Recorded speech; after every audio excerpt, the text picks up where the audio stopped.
welcome to everybody who's joined. And as we go along, we'll keep checking on who's already joined and welcome them as we go along the way. Just in terms of what we have ahead of us today, just to give you a very brief rundown of what we're going to try and get through today is obviously we'd like to welcome everybody. We'll get to introduce ourselves along the way. There will be a point at which I will ask those of you in attendance to kind of tell us a little bit about yourselves. Then we had scheduled to have our Africa-led Partnership co-chair, Dr. George Wamukoya, joining to say a couple of words. I'll keep an eye out to see if he has joined yet, but probably if he hasn't joined by the time we get to that slot, we will have a chance for him to say a few words later down the line.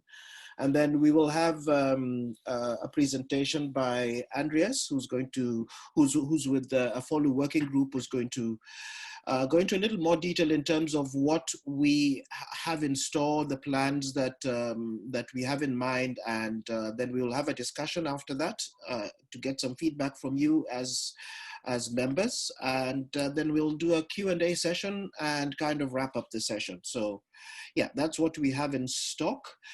So obviously this process started a good few weeks ago when some of you first received the message from us around the Africa-led Partnership wanting to revitalize the AFOLU community of practice. And we sent out a message detailing what we felt was the renewed focus that was coming out of consultations that we had across the board. We did get a fair amount of interest. We received responses from 49 participants from 22 countries across the globe, as you can see on the screen there. Obviously, this is an Africa-led partnership initiative, but it's always fascinating to see the kind of partnerships we build, because obviously, whereas this is focused on Africa, there are obviously a lot of lessons to be learned, but there's also a fair amount of expertise within the continent, but beyond. So as you can see, we've got countries like Bolivia, United States, Finland, India, Germany, the UK, even New Zealand, although as you will see from the next slide, within this membership, there is also the cross-hatching of different institutions, which also means that there might be members amongst us who might be based outside of the continent, but whose work or whose research focuses on the continent. So that would probably explain the breadth of focus. But I think what is gratifying for us as a Secretariat is looking at this spread. And whereas, you know, there is not so much as far as North Africa is concerned, but we are gratified to see that Eastern, Western, bit of Central Africa and the southern part of Africa are covered. So it's always good to have that kind of spread in your membership. Yeah, so just to go a little bit more into details, well, I'll kind of skim through this, but who's a part of this AFOLU COP? You can see the, universities and research institutes are well represented, from South Africa to Benin and Cote d'Ivoire in West Africa to University of Helsinki. Again, a good mix in terms of government and private sector.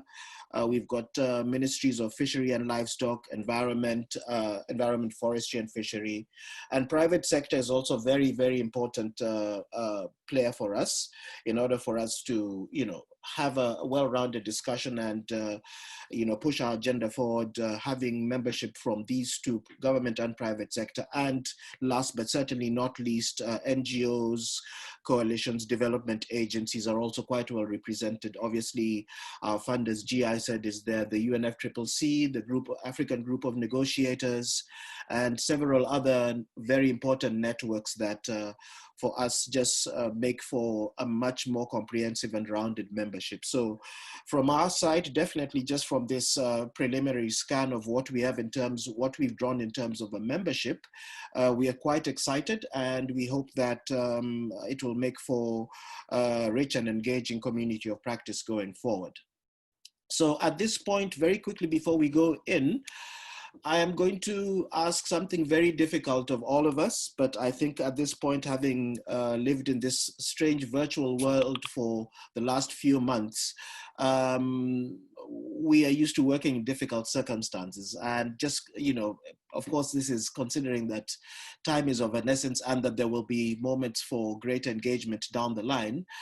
I was going to put a challenge to everybody to in just 1 minute, literally, if you can, keep it to 60 seconds, introduce yourself in terms of telling us who you are, a little bit about your interest in this community of practice. What is it that triggered that response from you to say, yes, I do want to be a part of it, even if it is to come and see what is going on here and,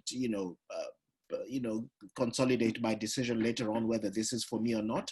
But that's very important, and linked to that, one expectation you have for this community of practice going forward. So I will hand it over to the floor, and I've got a list here, so I can probably start with Isaac. Just before you go, Isaac, just very quickly, just in terms of housekeeping, I know I should have covered this in the beginning, but as opposed to a webinar, this is a meeting, so everybody is able to interact in terms of speaking or in terms of using the video, but we do ask that, we do want to remind you that if you are not speaking, then to try and keep yourselves on mute. When you do come on to speak, depending on the bandwidth that you have, please feel free to put your video on if you need to do that. Yeah, so sorry I cut you off. Isaac, please go ahead.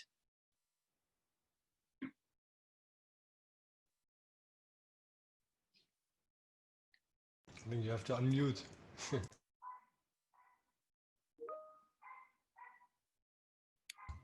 Isaac, I've unmuted you, so please go ahead. Oh, okay. Wow. So thank you everyone for giving me this opportunity to be here. My name is Isaac Banks, currently based in Ghana. I work for a research and advocacy company known as ESPA, Environmental Service Providers Association.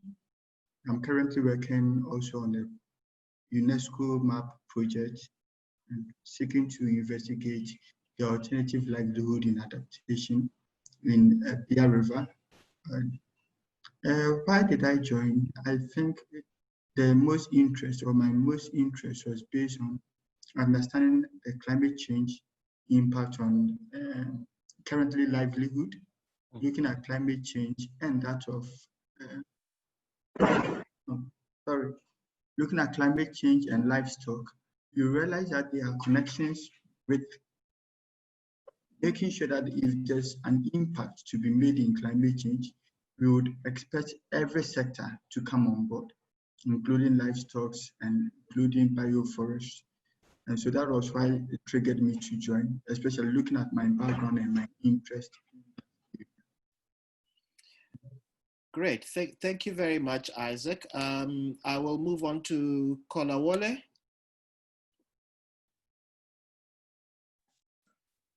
Good afternoon, everyone. My name is Kolawole Udubote. I'm a consultant, livestock production consultant, and also a part-time lecturer at the University of Zambia. I'm an animal scientist by training, and of recent I've been involved in climate change studies and also trying to estimate greenhouse gas emission from the livestock sector, which is quite challenging in the developing countries. So my joining is probably to tap on the wide knowledge from those who are already advanced in the estimation of the greenhouse gases emission. Thank you. Thank you very much. Then I'll move on to Liz. Okay. I just got your message. You're going to stick to chat. Okay, so if you don't mind me reading out, Liz Jennings-Boom from Western Cape Government in South Africa. We're embarking on our first exercise to understand the AFOLU sector in the Western Cape as part of our 2050 emissions pathway exercise. So this is a learning exercise for me, the experience of others to feed into our network. All right. Fantastic. Thank you very much for joining us, Liz. And yeah, you know, by all means, please use the chat box, you or anybody else, if it's difficult for you to unmute yourself, or yeah. So we will keep checking the chat box as well. Alain, I'm going to ask you to introduce yourself very briefly. Alain is one of the co-chairs of the Africa-Led Partnership, and we're very happy to have him join us today. Alain, please just introduce yourself briefly. Okay. Hi, everybody. Okay, I'm Alain Kwadjo from Côte d'Ivoire. I'm co-chair of Africa-Led Partnership, but this year I'm here as the director of green economy and also researcher in the University of Nangui Abrogwa, stay in Abidjan. So my interest is to know the solution, the innovation in this community of practice about AFOLU. In Côte d'Ivoire, now we have updated our NDC, and as maybe you know, the sector of AFOLU is the green vulnerability, and main sector is have emission of green gas as well. So my expectation is how we can have first peer learning, and maybe we can develop a regional or sub-regional project we can submit in the green green fund, etc. So is my introduction. Yeah. Thank you. Thank you very much, Alain. I will move to you, Till, if you want to give us just a brief introduction. I promise it's brief. Okay, my name is Till Pistorius. I'm a great pleasure to be here. So I'm head of the climate division of Unique Forestry and Land Use, a consultancy based in Germany, and we're tasked with supporting Josh and his team and the Let's Partnership global team of GIZ to, on the one hand, develop these communities of practice, and on the other hand, to also think about strategic options for the Let's GP, how to continue this work in the future. My interest in this COP, well, I was one of the people who thought about what makes sense, what could be of interest for Africa, the African group in particular, in the context of AFOLU. My personal interest is also to learn, because I'm a forester by training, and therefore I just helped setting it up. But actually the lead will be taken by my colleagues who are the true livestock experts at Unique, and that's Andy, who will introduce himself in a minute, and Shemales.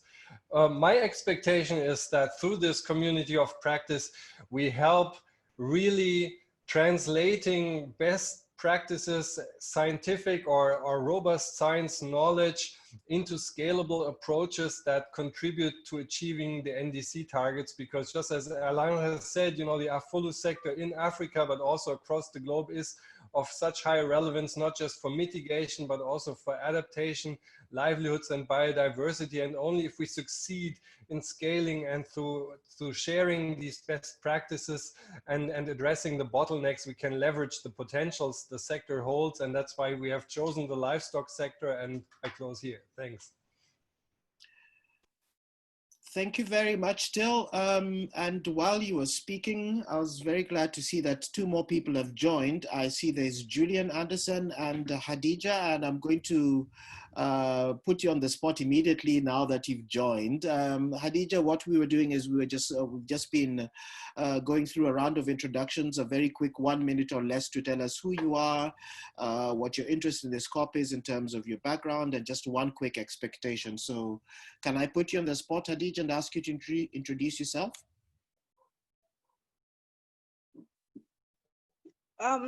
Thank you so much. Apologies, I was having network issues.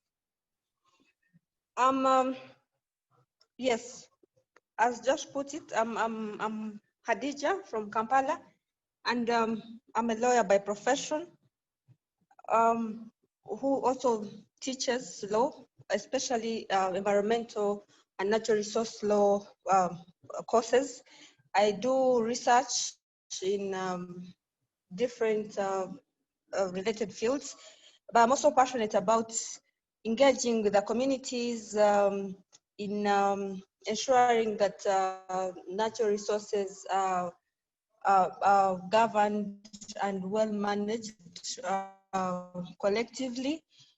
I've done research in soil, on soil, and currently I'm doing my research on toxic chemical pollution and how it impacts on the health of soil. So that's why I picked so much interest when I got invited by a colleague to join the COP.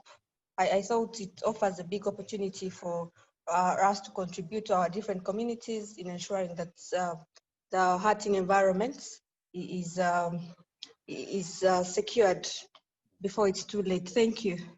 Thank you very much, Hadija. The other person is Julian. Julian, are you able to give us a quick introduction? Yes, sure. Hi, everyone. I hope you can hear me. I'm Julian Anderson from the GIZ sector program, Sustainable Agriculture, advising the BMZ on topics related to agriculture and climate change. And our interest in particular is to see how this community of practice will evolve in the future and how we, with our mandate as sector program, probably can support the work of the community of practice on issues important for us as a sector program and our work plan. And my expectation would be how we can really enhance climate action in the agriculture sector, probably through the work of this community of practice. So that's for now. Thank you all. Excellent, and thank you very much for joining us. It's good to have you, Julian. Julia, maybe I'll hand over to you since we are on the GIZ side of things for a very brief introduction. Sure. Hi, everyone. Nice to meet you all. My name is Julia Dorband. I also work for the GIZ. I'm based in Berlin, and I work for the Let's GP Global Secretariat as part of the IKI support project for the implementation of the Paris Agreement, and help coordinate activities in Africa. And I'm super excited to get this community of practice launched and to see so much interest. For me, so my interest in this community of practice, from Let's GP side, we really want to be able to provide a collaborative and a safe space for people to, for practitioners to exchange on their needs, on their challenges, and on opportunities related to the AFOLU sector, and more specifically now on livestock.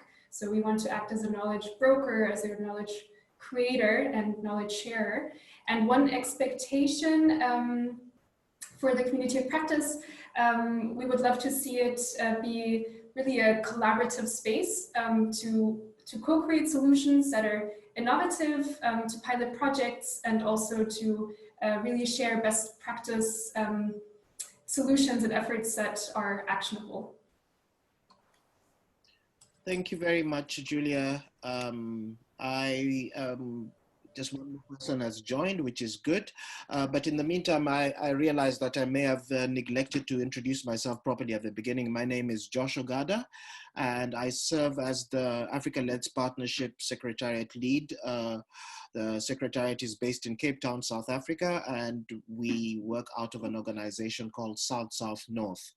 And I'm also here with my colleague at the Secretariat, the project manager, Sihle.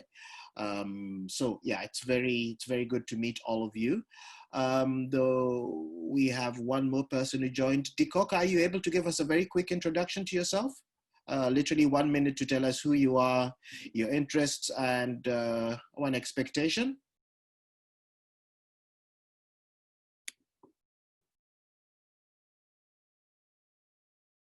Dikok, are you there?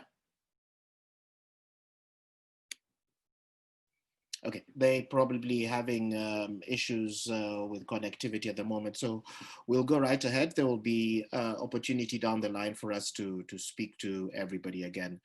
So just to kind of get us going, I realized that, based on the questions that we asked and the information that we sent out, it would be a bit of a stretch to assume that everybody has background knowledge on the LEDS Global Partnership and the Africa LEDS Partnership. So just a couple of quick slides to give you a quick introduction to both. The LEDS Global Partnership was launched in 2011 and has developed into quite a vibrant platform that brings together 3 different regional platforms, being the Asia LEDS Partnership, the LEDS Latin America and Caribbean Partnership, as well as the Africa LEDS Partnership. And it basically functions as a network for peer learning, technical collaboration, and for members to be able to exchange information and best practices on all matters related to low emissions development strategies. The platform itself and the global partnership also focuses quite strongly on implementation of not just LEDS, but also NDCs and working with countries in the different regions towards this. In terms of its principles, the global partnership and the regional partnerships are very much country and demand driven. So a lot of the work focuses on what is happening in country, working with the public sector, private sector, and anybody involved at country level. And obviously demand driven in terms of a completely different approach. Instead of coming in and telling countries what should be done, finding out from them what needs to be done within country and seeing how we can use the different ways to assist with that process. So as I mentioned, 3 different regional platforms, Africa, Asia, and Latin America and the Caribbean, but all under the banner of the LEDS Global Partnership, which we find is quite advantageous in terms of being able to share experiences across the different regions as well. So the key action areas for the LEDS Global Partnership are obviously energy, transport, AFOLU, like the present, of course, finance, which is a cross-cutting action area, and resource efficiency. And for each of these action areas, we have a set of global working groups. So at the global level, there are the working groups that work on this, but also just to mention that at the regional level as well, we have the working groups working quite closely with the regional partnerships. Like in our case, the AFOLU Working Group works quite closely with us and have been the backbone that has allowed us to put this together at the moment. So just to kind of segue into the notion of communities of practice. Now these are, just like this one and a couple of others that I will speak about more specifically around in the context of the Africa LEDS Partnership, is these small groupings allow us to focus to zero in on specific topics. And I think the topics that we are dealing with across the board in terms of LEDS GP are e-mobility, mini-grids, private sector engagement, bioenergy, clean mobility, green bonds, AFOLU, and there are a couple of others such as subnational integration, which at different points and in different regions. So it's as we said, it's demand driven. So you'd find that not all of these communities of practice have presence within the African Partnership. Within the African Partnership, it's mostly the AFOLU community of practice and the Africa Mini-Grids community of practice. So to zero in a little bit on the Africa LEDS Partnership, the idea was conceived in 2012, so it's been about 8 years now, with our first meeting being held in 2013. Over that period of time, we've managed to attract over 600 members spanning 33 African countries. So that's within the African continent and beyond the continent in terms of our membership as well. And it brings together project developers, non-governmental organizations, government, and I mustn't neglect to point out that there is also the research and academic space that is represented as well. So we work quite closely, as I mentioned, with the global partnership in terms of the working groups. So obviously the energy working group assists us with both the energy and finance working group work very closely with us under the Africa Mini-Grids community of practice. And for the AFOLU working group assists us in terms of the AFOLU community of practice. So very briefly, in terms of how we work, the three areas that we focus on are knowledge sharing, like we mentioned in the global partnership in terms of peer-to-peer exchange and learning. We also work very closely with countries in terms of implementation of LEDs and NDCs as well. And we also focus on championing LEDs champions from the continent. So there are people who and institutions that have been working, that are at the forefront and are, you know, innovating and doing really good work in the area of LEDs. And what we try and do with the platform is to try and promote these and give this more bandwidth and space. We are fortunate to work with two very conscientious co-chairs, Dr. George Wamukwaya, who we are still hoping might be joining, and of course, Dr. Kwadjo, who introduced himself. In terms of the Secretariat, there is myself and there is Sitle, and our work is funded through GIZ. In terms of our regional focus, the AFLP has focused on strengthening membership and membership engagement, which is partly what we're doing through the community of practice, this one and the other one as well. Building regional partnerships and collaborations between institutions, between governments and between private and with private sector as well, because we realize that there is a lot to be gained through synergies across the region. So whereas our work might be country driven, there are lots of best practices and learnings that can be drawn from different countries, and this is something that's quite evident in terms of how we work. Obviously, what's important for us is accessing finance for both the AFOLU sector and the energy sectors in terms of LEDs implementation, and that is both for the AFOLU and the Africa Mini-Grids Community of Practice. And then another area of focus is mobilizing investment for NDC implementation. There are quite a number of threads that run through our work in terms of NDCs and NDC implementation. So in terms of specific background on the AFOLU Community of Practice, the Community of Practice was initially launched in 2018. And it did run through 2019, and some of the projects that it was intimately linked to, like the Africa LEDs project, which we can speak about at some point later, came to an end. So it was kind of at the end of a cycle, and in terms of changing focus, we sat down and looked at certain issues that we wanted to prioritize. So for example, our focus has shifted to livestock this time. So it was necessary to revitalize this. And this is the process that you who are in attendance are a part of. We are looking to provide a platform, regardless of our focus area, to facilitate peer-to-peer exchange, to provide technical assistance that is demand-driven, as well as training, sharing best practices, tools, and resources. And again, like with the broader objectives of the AFLP is to foster champion institutes and individuals to carry on the work that we are doing. So, as I mentioned, the 2020 priority areas for AFOLU COP shifted to integrating livestock and climate change policies, accounting and emission factors for greenhouse gases and NDC reporting, rangeland management with a view to mitigation and adaptation, addressing enteric methane emissions, and strategies for small-scale producers and large-scale commercial production.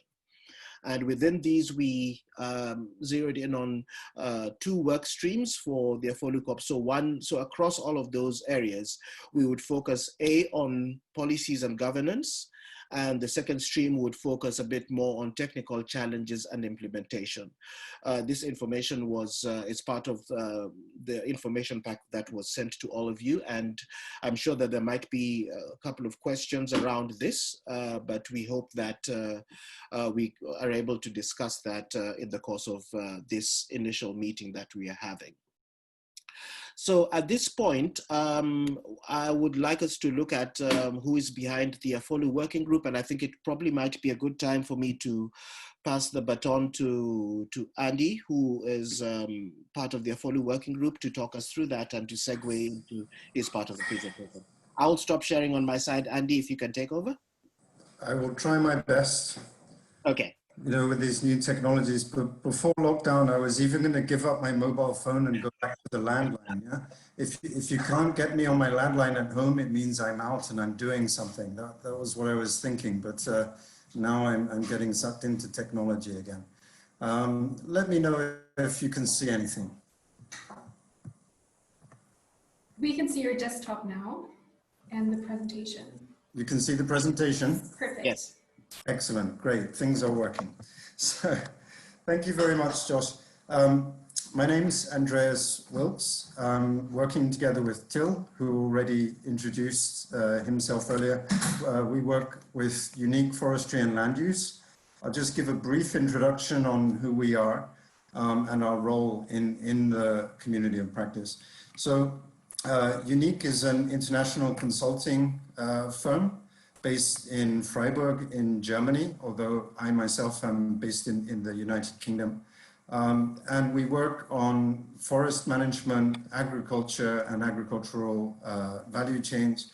And a lot of our work is with a climate change focus, both adaptation and mitigation. We have about 70 staff, including technical experts, economists and policy experts, and a number of people within our networks who we frequently work with. I'm missing a slide in this one, but here we are. To support this code of practice, there are two unique staff who will be providing dedicated support. One is myself. So I'm a social scientist by background, anthropology and economics, but I've been working in the livestock sector since 15 years or so. In particular, in the last 10 years, a lot of my work has been focused on greenhouse gas estimation, development of carbon projects, design of investments for low emission livestock development. And my colleague Shimelis Wasi, who is currently unable to join today's meeting, he's becoming a father imminently. He's got a PhD in animal nutrition from Hohenheim University. Previous to that, he was director of a regional livestock research center in Ethiopia, where he's from. And he's been with Unique, working in climate change mitigation and livestock for about the past year. So the two of us will be providing technical support under the guidance and excellent facilitation of Josh and his colleagues at South North. So in terms of the topics, there was a number of topics that were mentioned in the package that was sent to all the participants. And I mean, in a way, today is an opportunity to open that up. On the other hand, it's also an opportunity then to narrow it down and focus, decide which, you know, how to focus our efforts going forward. So I wanted to just give an overview, general on the livestock sector context, low emission development strategies in the livestock sector, particularly within Africa, and then to discuss some of the areas of interest raised in the survey of the community of practice participants that was done about a month ago. Some of this context, a lot of you are familiar with, but there's quite a diverse group. I mean, some people work across the continent, and some work within their local areas and may not have particularly considered situations elsewhere. So just want to give some very big overview. Maybe it will encourage us to think about, you know, what are the common things among the different members of this group, as well as the diversities that we need to consider when we're thinking about how to work together and what to work on. So, I mean, the first thing I think with the livestock sector context in Africa, I mean, it's very diverse. Everything from extensive pastoralist or ranching systems, which in the map of Africa here, this is the yellow color that shows, through to intensive production systems, a lot in peri-urban areas around the major cities in all countries. Intensive livestock raising is coming to the fore. Again, in terms of the economic orientation, there's everything from subsistence, livestock production, right the way through to specialized commercial and everything in between. So you know, on the one hand, it's good to be aware of that diversity. On the other hand, we might think, okay, do we want to focus? Is there enough interest in focusing on certain types of livestock production rather than others?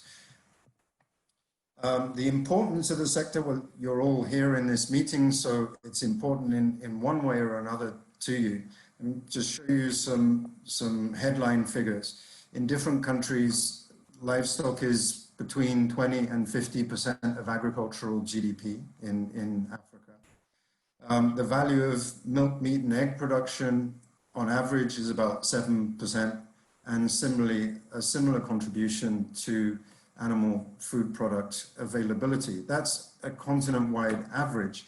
Obviously, if you're thinking about pastoralist areas, then the contribution of livestock products to both food and income may be much, much higher than that. On the environmental side, on average, so this is figures coming from FAO's database, across the whole continent, 70% of agriculture emissions, greenhouse gas emissions, are from livestock. So for that reason, it seems very appropriate that the LEDS partnership should focus on this topic. And population growth and GDP growth are both expected to rise in the coming decades. And we can already see throughout the continent that where population increase, you also have increasing urbanization, and with increasing incomes, you get this change in the consumption preferences. So a lot more people moving to the city, having more disposable income, and preferring to consume more dairy and more meat and egg and other livestock products. So turn that around, it's quite clear that increasing productivity and marketing to support the contribution of livestock to food and nutrition security is important for poverty alleviation, food and nutrition security in large areas of the continent, and that it should be done whilst limiting the environmental impact.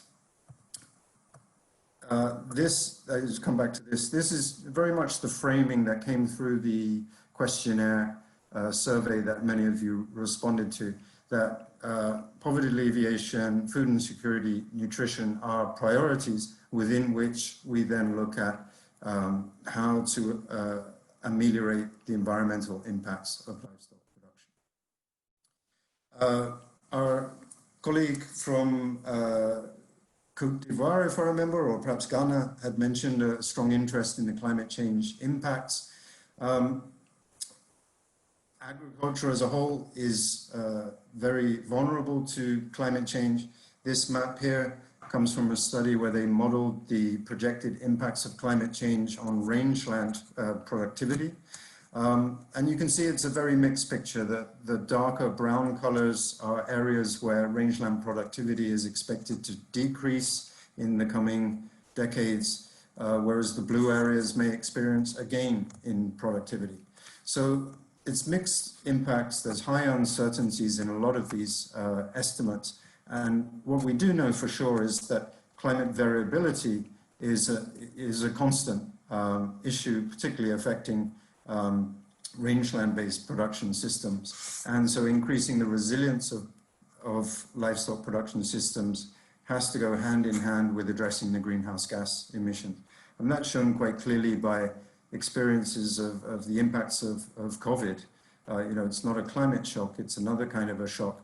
But, you know, those systems where livestock keepers have conserved fodder or have access to extension services and so on, they're more resilient to these kind of shocks. And that has to be wedded into the low emission development strategies.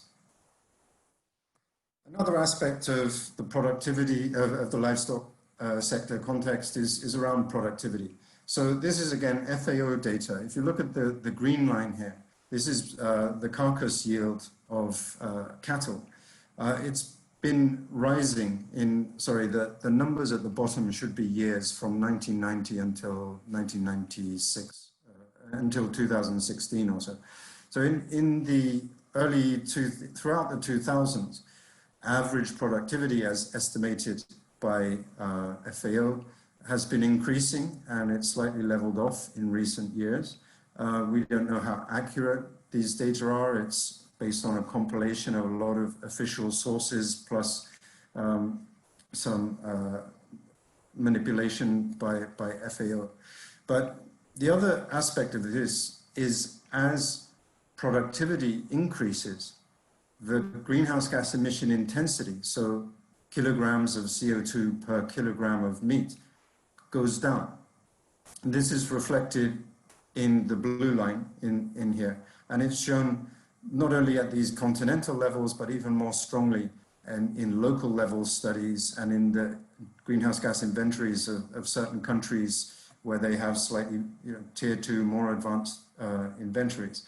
So this is another reason why we should be looking at how increasing productivity and marketing of livestock products, how it can support this food security and nutrition goals whilst reducing the environmental impact. They seem to go hand in hand.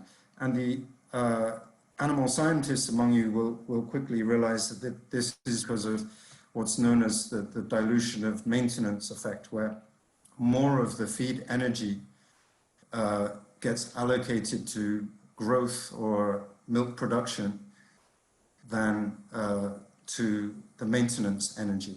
So there's a scientific basis for why there's a synergy between increasing livestock productivity and reducing greenhouse gas emission intensity. A lot of countries, when they're thinking about livestock sector low emissions development, that's the kind of thinking that they're basing their plans on. So thinking about Africa and low emission development strategies in the livestock sector, 37 out of 50 African nations included livestock in the scope of their first NDCs. I'm quite confident that with this year's updating of NDCs, this number will increase. Now, 37 included it, but they included it in different ways. So 24 specifically mentioned mitigation measures that they have for livestock. The other countries mentioned it perhaps as part of the agriculture sector as a whole, without specifically listing mitigation in the livestock sector. But when you actually look at how many countries have designed a specific program for mitigation in livestock sector, there's only 5 that we could come across. There may be a few more, and hopefully this will increase over time. So there's a lot of political will, there's a lot of interest. It seems there is somehow a gap between that interest and putting the reality on the ground. And that's one thing we would hope that this community of practice can work towards addressing. So for some of you, this will all be very familiar. For others, it may be useful to mention a bit about what are some of the different components of low emission development strategies and how do people conceptualize them. I mean, in general, if you look at the biggest square block here, development plans. So these, every country has its national development plan, typically Vision 2030 plans or other national development plans, long-term or medium-term plans. And within that, they devise low emission strategies. Now, in many sectors, these get mainstreamed into the medium-term development plan so that fiscal resources and the stakeholder action is contributing at the same time to implementing low emission actions whilst also contributing to the development plans. At the international level, there's also a category of plan, policy, program or project known as nationally appropriate mitigation actions. There are a couple in the livestock sector in Africa that have been proposed and have been named as such as nationally appropriate mitigation actions. These typically are specific investments or specific actions within a low emission strategy. The other aspect of low emission development strategies to consider is measurement, reporting, and verification. If you look on the right-hand side there, there's a strong interest in being able to measure, report, and verify the impacts of low emission strategies in a sector on greenhouse gas, so the climate change impacts, but also the sustainable development impacts, other benefits, for example, in terms of food security and nutrition or other benefits. Now, I mean, here's a few squares and nested squares, the typical kind of thing that international consultants deliver as if low emission development strategies are just this simple. Well, they're obviously not, otherwise people would have designed them a long time ago. And particularly in the livestock sector, there's quite a gap between the way policy making and program making is happening and this sort of climate change led type conceptualization of planning. I mean, in all countries in the livestock sector, you've got national government policies, you've got programs. In many countries, actual implementation of any of these government policies and programs are very much dependent on donor projects. So how the donor projects get designed, how they consider climate change mitigation can be very influential on whether a country is able to actually implement its NDC. Obviously, you've got the private sector. They're by far and away the biggest investor in the livestock sector, if you include farmers as the private sector. And you have industry associations, some of them more government linked, like meat boards, some of them more private industry associations, who are also waking up to the issues of the environmental impact of livestock production. You've got civil society organizations, NGOs, and importantly, the financial sector. I mean, in many countries within agriculture, certain types of livestock enterprise are a relatively safe investment for commercial banks, and you will find them strongly supporting, for example, intensive dairy production and so on. So you've got lots of different actors who have very different awareness of low emission development issues, and in many countries we're still at a very early stage of integrating these livestock sector and national climate change strategies, policies, and plans. Just want to raise a couple of examples. One here from Ethiopia.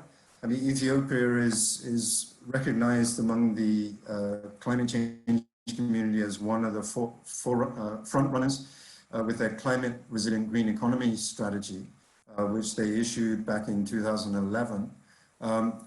Of 4 sectors in the economy, livestock is one of the key sectors that they singled out for low emission development. They undertook a lot of analysis of current greenhouse gas emissions, projected those emissions to 2030. That's what you see on the left. They estimate they will have about 124 million gigatons, which is about twice what they currently have. And then they also set out 4 general strategies for how they can reduce greenhouse gas emissions in the livestock sector. One is through focusing on cattle, improving production through health, feeding, any intervention that increases cattle productivity in both dairy and beef. Another is to increase the share of poultry and small ruminants in meat production because the carbon footprint of poultry is much lower than the carbon footprint of cattle. So their attempt there is to increase the percentage of meat that is consumed by Ethiopians, increase the percentage that comes from the poultry sector as opposed to cattle. And also they raised to promote mechanization and improve rangeland management. And they managed to estimate some sort of quite back of the envelope estimates of the mitigation potential in the country if there is international support for implementing the projects and programs. So I mean, in terms of this as an example of a livestock sector low emission development strategy, it's got some real strength. It's got some 4 really clear strategic initiatives. They've actually integrated these initiatives into the growth and transformation plan, the medium-term development plan of the country. I would say the big challenges, one is financing the implementation. The original strategy projected to be able to reach about 50% of the livestock keepers in the country. If you look at current large-scale donor projects, they're no way at that kind of a scale. And the other is measurement, reporting, and verification. So they had these back-of-the-envelope calculations of what the strategy is. Now the question is, can we actually use our greenhouse gas inventory to see if we are achieving these targets or not? And UNIC has been working together with other partners, with the Ministry of Agriculture in Ethiopia on how to upgrade the greenhouse gas inventory and use it to track progress in implementing these 4 mitigation initiatives that they have. Another example from Kenya, which has raised a proposal called the Kenya Dairy Nationally Appropriate Mitigation Action, or Kenya Dairy NAMA. So this is basically about a 250 million investment project in the dairy sector, which aims to promote low-emission dairy development. Within the sector, you have all these stakeholders from the processing companies and cooperatives through to farmers, but then also other input suppliers such as biogas companies and fodder, crucially the fodder suppliers. So this dairy NAMA has a number of interventions, different components. So one is around energy efficiency, how to reduce the consumption of fossil fuel energy in the processing of dairy products. And the dairy NAMA proposes both technical assistance and credit from banks in order to help the processors upgrade their equipment. The core of the NAMA is about increasing on-farm productivity.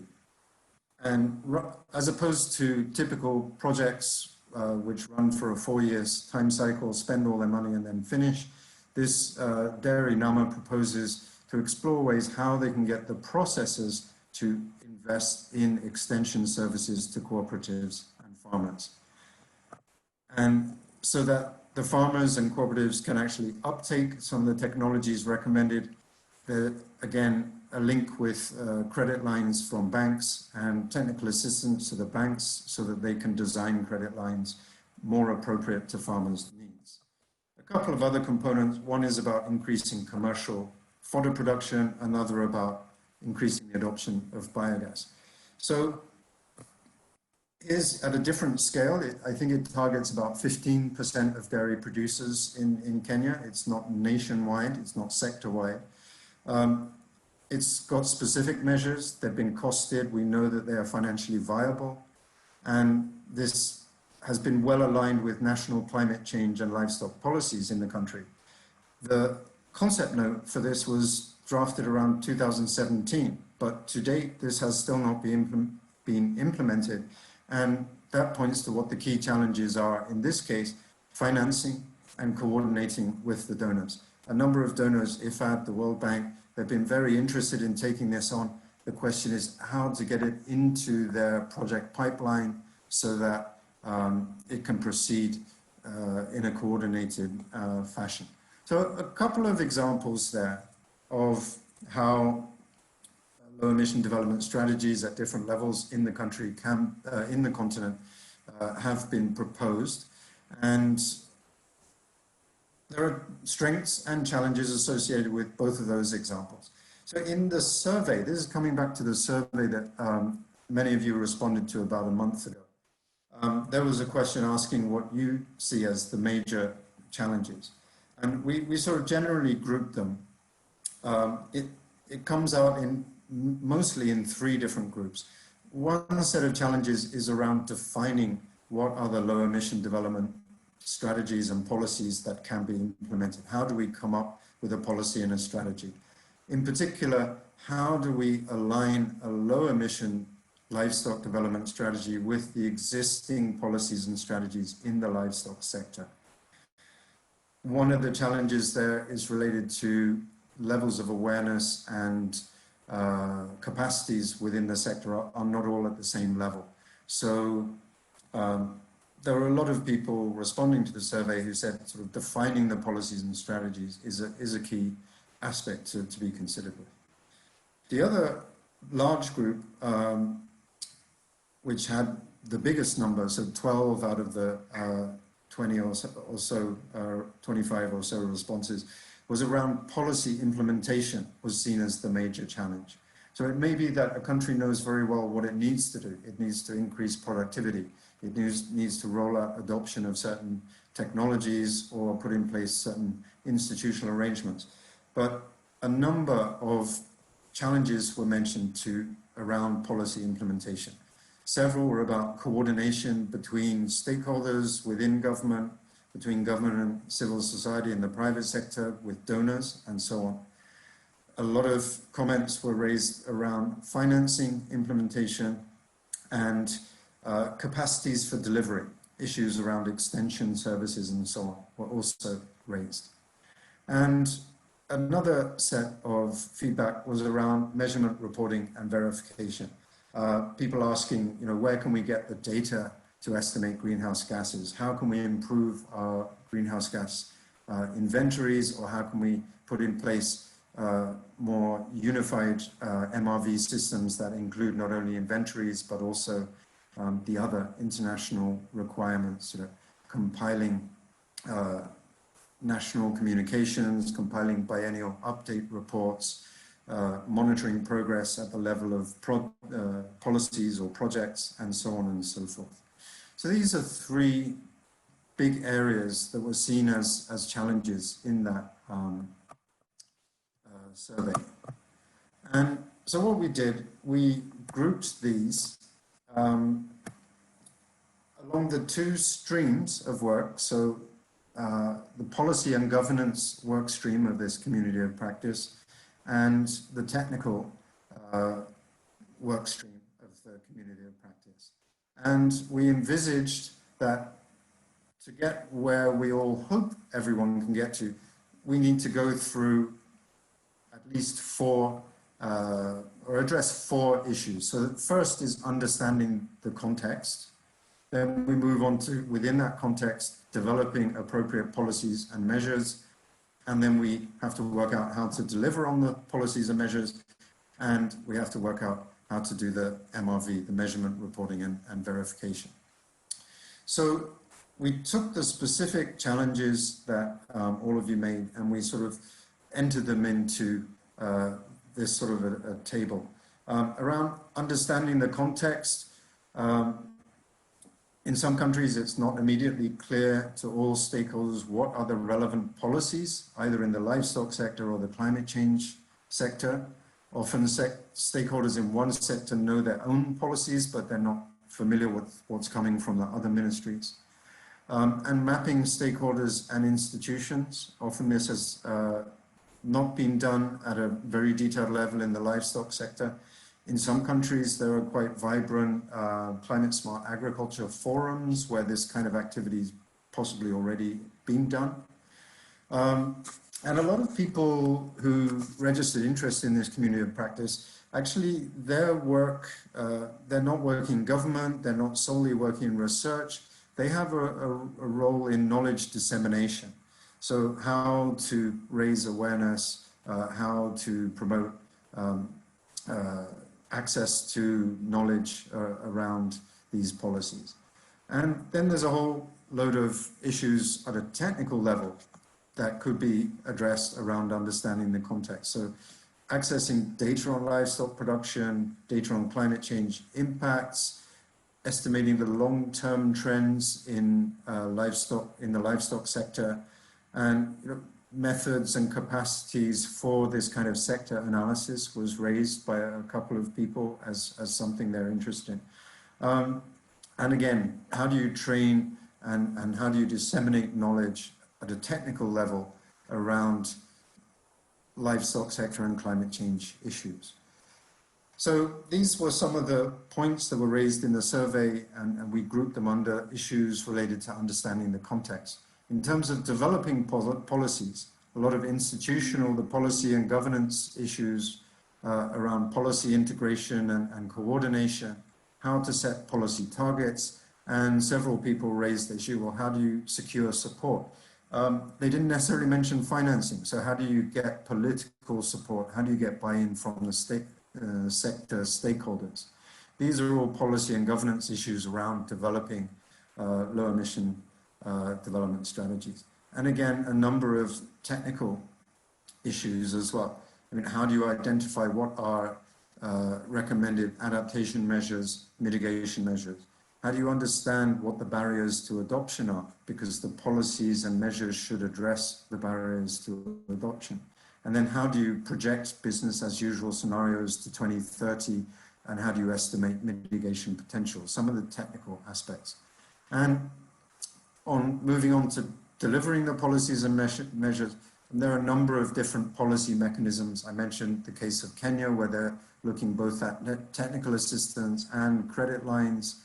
There are a number of other policy mechanisms that are used in the livestock sector. We all know that for this to work, it has to engage the private sector and CSOs, civil society organizations, who are often as active as government in delivering any of this on the ground. And as I mentioned in the examples from both Ethiopia and Kenya, donor coordination and financing are critical to moving any of this forward. Now, a lot of the comments were coming from the survey were about technical aspects of how to deliver policies and measures. They're about how to do extension, how to improve animal health, how to increase feed and fodder availability, and so on. These are all critical issues, but are not, in my opinion, they're not specific to low emission development strategies. They're sort of, they run throughout almost every meeting you would ever have on the livestock sector in not only Africa, any country. So these technical aspects may or may not be suitable to take as the focus for this community of practice. I'll let you decide.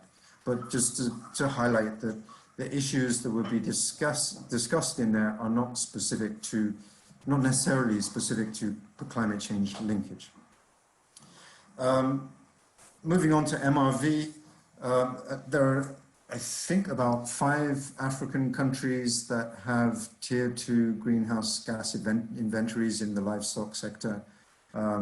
South Africa, you've got Senegal for many years now, Kenya a couple of years ago, and Ethiopia this year. And perhaps one other that escapes my mind at the moment. So improving livestock greenhouse gas inventories is one issue that's been raised by several people.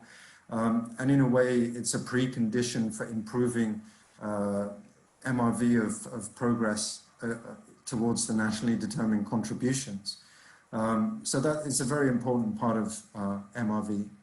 You could also look at MRV of specific policies. You know, if you have a low emission investment program, how do you do the MRV so that it supports the national MRV as well as supporting the project implementation? And there are many technical aspects around that. How do you obtain and improve the collection of livestock data across the continent? How do you quantify greenhouse gas and make tier 2 inventories? And then if you have policies and measures or an NDC, how do you actually calculate emission reductions, especially if we know that demand for livestock products is increasing, and so the number of animals is likely to rise, greenhouse gas emissions are likely to rise.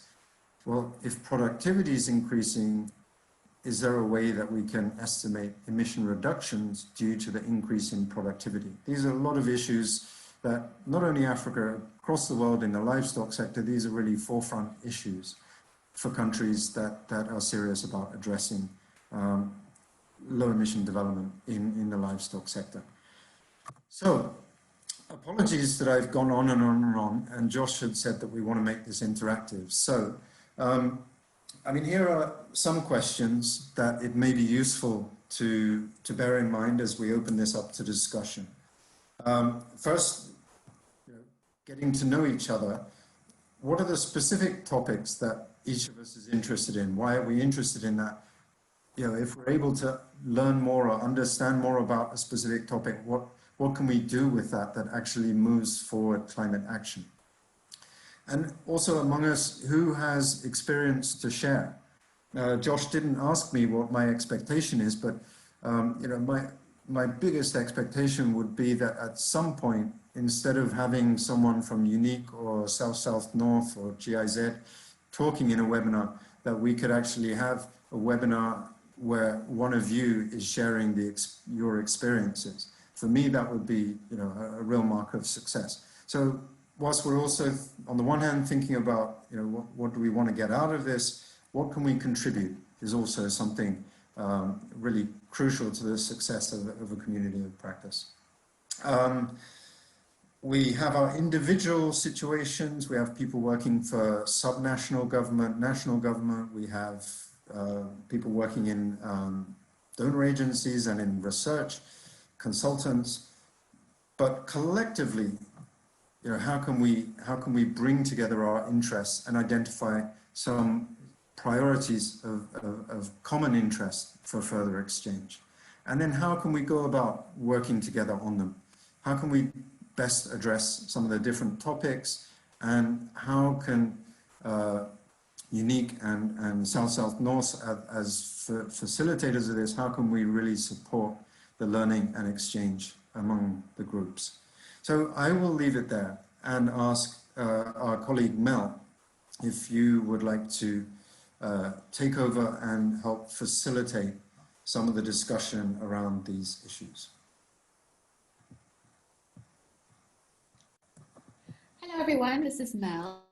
I'm from the meeting support team here at South North, and I'm just going to explain to you how our online tool works today. So we're using an online tool called Padlet, and you'll see that we'll share the link in the chat box with you so that you can all contribute to the board that we've created. But before you click on the link, just have a look at my screen here. I've shared it with you. You can see that we have created this board with 5 columns, one for each of the questions that Andreas has walked you through. And once you've clicked on the link, you'll be able to be brought to this board, and you'll be able to add your contributions to any one of the columns that you would like to. And so in order to add a contribution, just click the plus. You'll see that I've got my name at the top there. That's just because I'm signed in. You don't need to be signed in order to contribute. If you aren't signed in, you'll just pop up as anonymous. And in that case, you'll just write your name, Melanie, and your comment. Here's my comment. And just click anywhere on the screen and your comment will be logged under that particular column. You can also comment on other people's comments. So you can comment like this, I agree. And off you go. So please go ahead and click on the link in the chat box and feel free to contribute on the Padlet board. Thank you very much for that, Mel. Yeah, so I think that, obviously you've seen the link on there, and we'd like you to click on that and be able to, kind of start populating. Andy kind of broke down the questions and has gone through them. So what you're seeing on the screen is pretty much what we've introduced as, conversation starters, a way to get feedback from all of you. And while you're doing that, so what I'd like us to do is probably, to do this both ways. I mean, it's great for us to have it on Padlet here to kind of have an artifact of it and be able to see it as we speak, so everybody can see what everybody's saying. But that notwithstanding, I'd also like us to do it verbally. So it's been really good presentation. Thank you very much for that, Andy. I think it was really comprehensive and clear to everybody. And I think we're all curious now to hear what all of you think. You've listened in on the presentation. As we said, we'd like this to be a discussion. We just wanted to lay the groundwork for all of that. But it's now time for us to hear from you as the participants. And you know, while you're getting to grips with this, please, you know, we are also taking notes. So give us your initial reactions to this, give us your initial thoughts, things you may have wanted to see but didn't see, what you liked. As much as possible, if you could relate it to your country, to your work, that would be great, because that's the whole idea of a community of practice, to be able to bring each other's experience, contribute to the knowledge that we each have, and work in a collaborative manner. So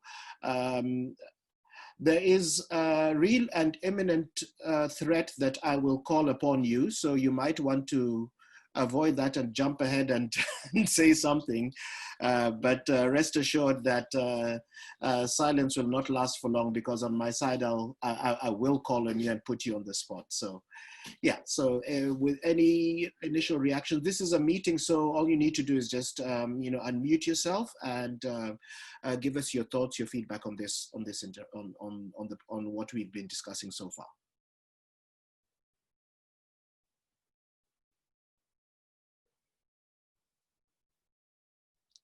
And while people are still finding their unmute buttons, I know I struggle to find mine quite a bit. I know everybody's eager to jump in and say something. I'm just going to put you on the spot, Till, if there's anything you might want to add on this. No, thank you very much. I think it was a very comprehensive start, and the challenge will be actually to pick and choose, because it's such a plethora of topics. And the question is, you know, if the interest is quite diverse, you know, how do we still ensure that we dive deep and don't remain at the surface?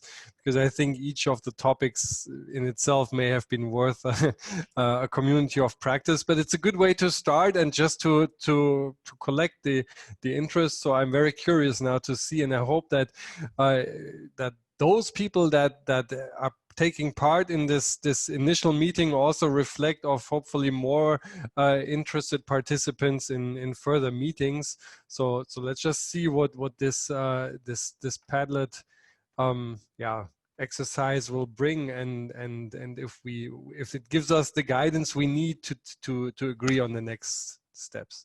Thanks. Thank you very much, Till. I see Liz has jumped on. I know, Liz, you mentioned earlier on that you had issues with being able to contribute verbally, but thank you very much. I see you've, I think we can all see the screen where you talk about, you know, appointing a consultant to undertake the development of emissions baseline for AFOLU sector in the Western Cape in South Africa, and identifying mitigation measures that are appropriate for our region. Yeah, it would be fantastic if you're able to share this research once it's completed as part of this group. We are very happy to have you on there, and obviously being able to share that experience would be great for all of us. I'm going to call on Isaac. Initial thoughts from you? That was a very good, intense presentation, very detailed, and thank you very much, Andreas. But coming from, I have at least two positions or questions to lay down. The first is, when you're doing in terms of synergy, coming from a sector like waste, where we know waste in Ghana, waste contributes about 60%. That we have organic waste contributing about 60% of the total embodiment of waste created in the country. Thinking about the circular economy principle, where waste is not seen as waste, but is seen as resources in transition.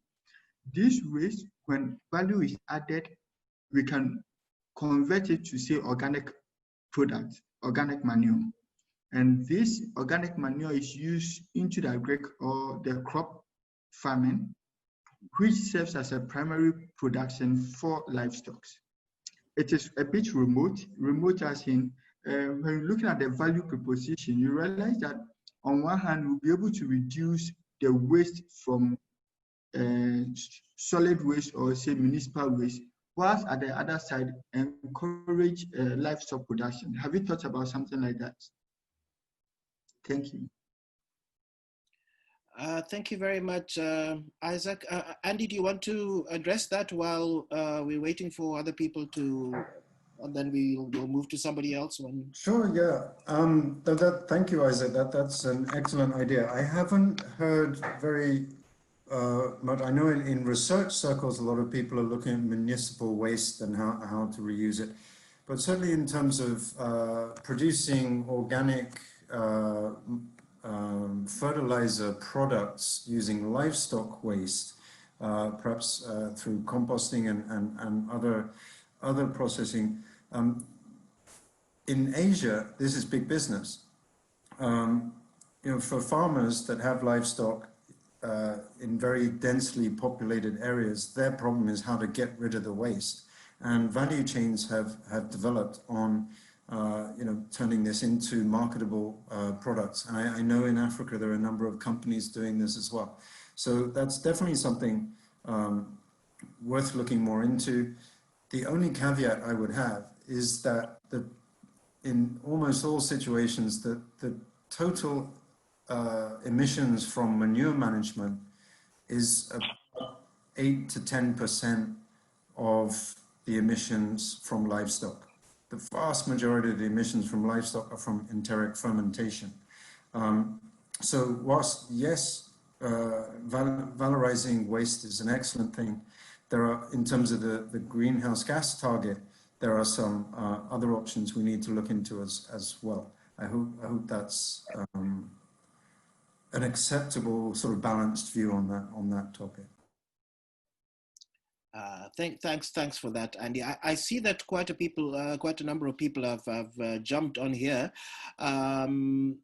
Just a quick reminder, if you are, unless you want to remain anonymous, since you just clicked on the link and you're not logged on, it might help to just put your name like Liz has done on your comment. But then again, that is if you're happy for your name to show up there. But thank you very much. I think we can all see what is coming on there. Dikoka, you joined and then you dropped off, I think, and we didn't have a chance for you to introduce yourself. So can I put you on the spot and ask you to introduce yourself and give us your initial reactions or questions, maybe, if that's okay with you?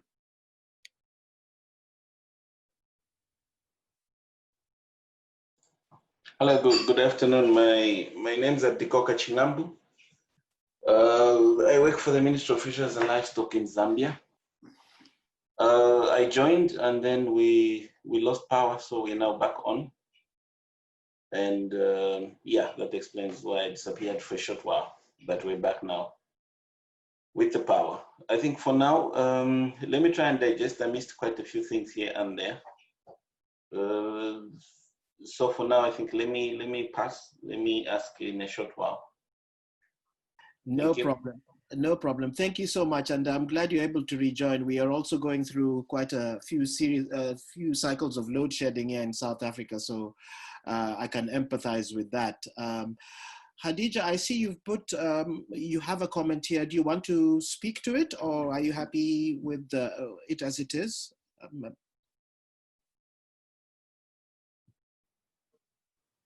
Thank you very much.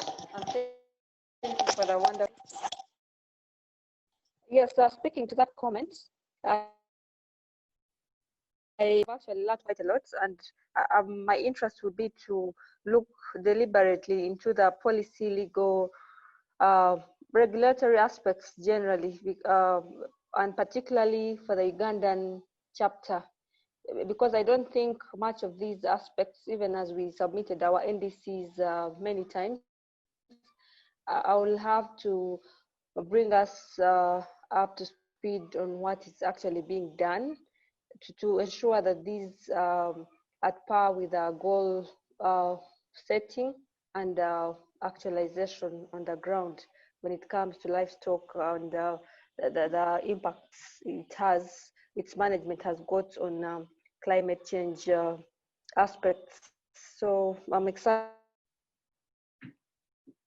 excited about these topics. Thank you very much, Hadija, and thank you so much Over again. to you, Josh. Yeah, I was just saying thank you very much, and thanks again for your comment on there. Mr. Omolo, Eric, I'm going to put you on the spot. You joined late, so please introduce yourself and give us your thoughts as well. Thank you very much, Josh. My name is Eric Omolo.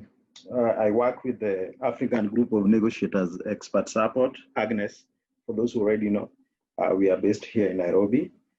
Yeah, I think it's a very interesting session. I'm sorry I joined a little late because of other things, but at least I got some part of the presentation by Andreas, which I found very, very interesting.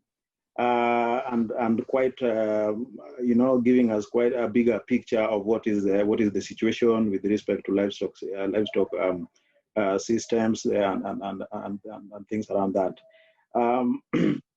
Maybe just a few quick reactions to the overall presentation and of course the overall picture of livestock in Africa. I would say, yeah, like already indicated, we have those very, very diverse livestock systems in Africa. And you realize that the most common ones, which are like, we are talking about the rangeland and the free, you know, the mixed system or extensive livestock systems in the rangelands, which is quite important. But the question is, how do we engage or account for these systems? And how do we keep them going, considering the transformation in the livestock or the bigger or the agriculture systems, or even the question of the current and the projected climate systems? How do we keep them going so that they remain relevant? Because again, for me, they look like they're not replaceable. However much we could also be thinking of other livestock systems. For example, when we were given the example of the dairy NAMA in Kenya, it's an easier way, it's an easier system to invest in, or even give it a bigger focus, because it's a system that is more or easier, or it's easier to control and manage, and therefore the question of data and giving it projections is easier compared to, for example, the extensive livestock system in the rangelands. So how do we also, bring these range systems into up to speed so that they're equally important? For me, those are some very important questions that we want to look at. Again, when we are looking at these issues of rangeland productivity or livestock productivity, the question of the degradation of rangelands in Africa, I think that becomes part of the bigger picture when we want to see how do we enhance the productivity, or how do we even look at the aspects of increasing productivity while reducing emissions.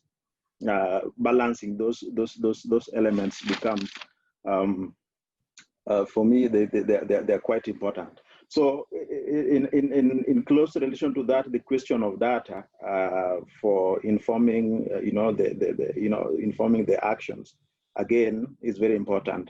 One area which for me is a very important one is the one around fodder production, fodder conservation. For me, that's very important, and yeah, it's something that we want to look at as a topic of focus. So, Josh, I'm very happy to be in this team, and yeah, I'll be great. Thanks. Fantastic. Thank you very much for that, Eric. Yeah, I just put in the chat box that one of the things that we as a Secretariat are interested in is how the COP can support learning and exchange. And thank you very much for popping your thoughts on there, Liz. For the rest of you who can speak to this, is there anybody who has particular perspectives? You may have experience from previous communities of practice that feed into your expectations of what this community of practice should do, because we are at the beginning of this journey, and we are still quite nimble in terms of being able to adapt and make sure that we meet those expectations you have. So please do tell us as well, whether on here or in other ways. thank you. I see quite a number of people have been able to interact with Padlet, and of course we are taking notes as well. So all of your points are very well taken. Any other reactions? We've got about 3 minutes to go in this discussion of ours.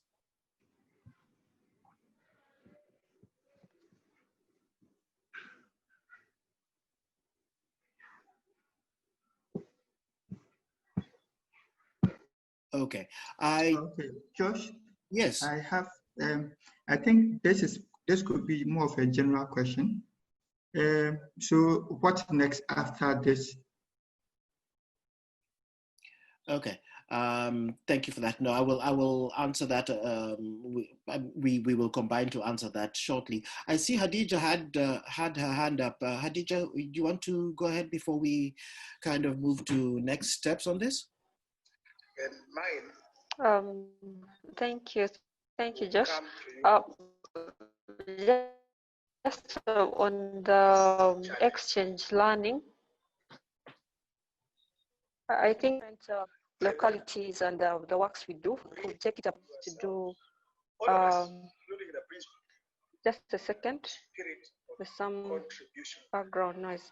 Yes, so I think we could take it upon ourselves to engage the different stakeholders, because like the community of practice regarding women rights and empowerment, economic empowerment, I've seen that works well when we arrange these people in separate smaller groups, policy makers, decision makers, but also the people on the ground in most parts of Eastern Africa, for them to get a grip on what really has to be done to change the narrative, to improve the practices that are currently ongoing in the livestock sector.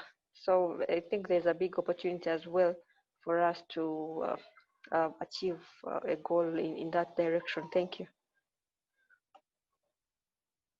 Thank you very much for that, Hadija. Now, just we are quickly coming on time, and sorry if we hold you for an additional minute or so, but I think it's been a very worthwhile discussion. Just in terms of next steps, what happens for now? I think this initial meeting was very important to get to know everybody, hear from everybody, and to some extent we've done that. We've heard from you, but this is by no means the putting a cap on the interaction. I mean, post this meeting, we are hoping that we will hear from a lot more of you in detail. We plan to send out a communique to all of you with the post-coms. Obviously, this meeting was recorded, so the proceedings of this and the harvesting from our notes will be sent to you. And at that point, I think what this session has enabled us to do, together with Andy and the team, is to, in some ways, almost ground truth what we are looking at, and seeing that these are the actual areas that are of interest to our members, that we can go ahead with this.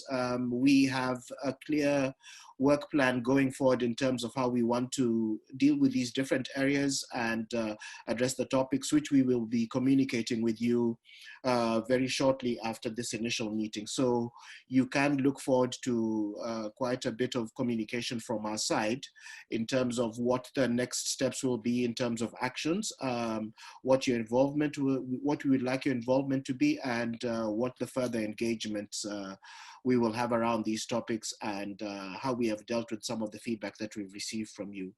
Andy, is there anything else you would like to add to that, perhaps? No, I think that's excellent. There were a couple of people who have been participating but not able to speak because of limited bandwidth, and we may just check in with a couple of people just to make sure that we're hearing all the other voices. Otherwise, just apologies for that I took up a lot of the time my presentation, but it's a very good start, and I can see from the post-its coming up here that this is, there's a lot of interest to take this forward. So thank you all very much. No, thank you very much for the presentation. Thank you to all of you for attending. If it weren't for you, this wouldn't have been possible. Thank you for your initial interest and your response to our initial overtures to you, and for making time. We know it's a busy world. Everybody's working online. I think there is general fatigue. There's Zoom fatigue setting in, but and for you to take 1.5 hours out of your afternoon to join us has been fantastic. As I mentioned, the postcoms is going to be specific to, there'll be 2 sets of postcoms. There'll be one that goes specifically to those of you who are present here, and we will, when we do that, we will open a line of communication with you so that if there are any outstanding issues, we couldn't hear your voice or you weren't able to speak or time was too short and something comes to mind, there will be an opportunity for us to harvest that from you and to exchange with you in that regard. And then there'll be further postcoms to those who signed up and were not able to join. I know people are not able to join for various reasons, but from our side as a secretariat, look forward to hearing from us quite shortly in terms of a wrap up of this, as well as next steps going forward. And I think on that note, we should be ready to close up now. Hope you all have a wonderful evening wherever you are, and keep safe. And we look forward to speaking to you again. Thank you very much.